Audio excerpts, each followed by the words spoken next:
Thank you. For a minute, for a couple minutes. Now let's, I know you want to talk about Monsters Squad, so do I. Well, let's talk about Night of the Creeps. A film that we played when did we play there? Last year? Thank you. You showed that movie here? Yeah. Wow. Now see, the thing that I tried to get Fred last year, but not unfortunately, we got Joe Dante, which is awesome. And this year is the year, let's hear for Joe Dante. But what's funny is, Fred didn't even get that email until he got my invitation this year. He got it a couple weeks after that because he had some kind of crazy spam thing. So, serendipity. But let's talk about Night of the Creeps for a minute. Sure. What do you want to know?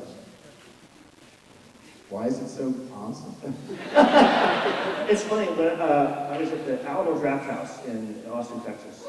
And yeah, well, we showed this movie. And this movie has a lot of fans. I gotta be honest, I have a lot of problems with it. I didn't know what I was doing. To some degree, that informs the movie. I mean, it's got some really stylistic, cool stuff. But it was just me going, why not? I'll put Tom Atkins on a dolly and spin him around with shoot the gun.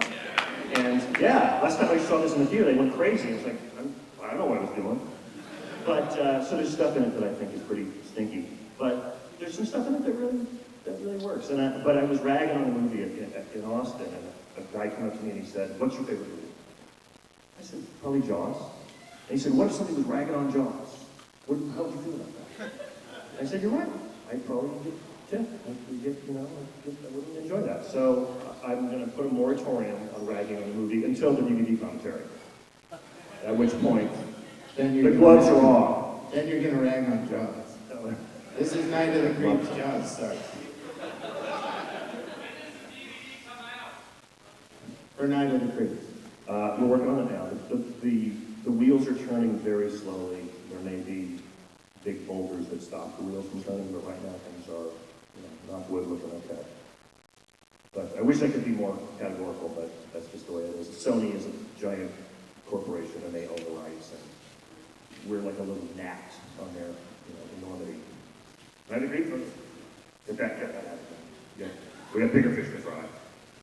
So I know that you acknowledge that this film is in part an homage to Epic Sony Frankenstein. But beyond that, what did you want to inject into the film to make it different, interesting, and new and fresh for you? Well, Abbott and Costello Frankenstein was just a springboard, because I love blending, as creep shows, at least attempting to blend humor and horror in a way that it gets actually scary sometimes. Because a lot of movies that try to be funny and scary are kind of always winking at you and going, this isn't real. Come on, you're in on the joke. I'm in on the joke. And I like movies like this one, where every once in a while you go, whoa, you can't do that. You can't have Dracula pick up a 5-year-old girl and call her a bitch. But I think that's what makes the movie kind of interesting. Because you kind of go, whoa, and he blows up Stan Shaw. He blows the guy up in his police car and doesn't bat an eye. And I think that's really powerful in a movie like this, which has got a pretty goofy premise. What was the question? Just what kind of things did you want to include in the film in general? Well, Shane Black, who I wrote the movie with, who was a dear friend of mine from college, we just have this, weird sense of humor. Funny, we would just come up with funny stuff. And so, this movie was not calculated. It just kind of flowed out of us very quickly, and we were really lucky to have producers in Rob Cohen and Peter Hyams who backed our play. This was before political correctness. This was before you had to go through 15 guys in suits to get the script approved. They just said, "We love this. It's fun and scary. Go."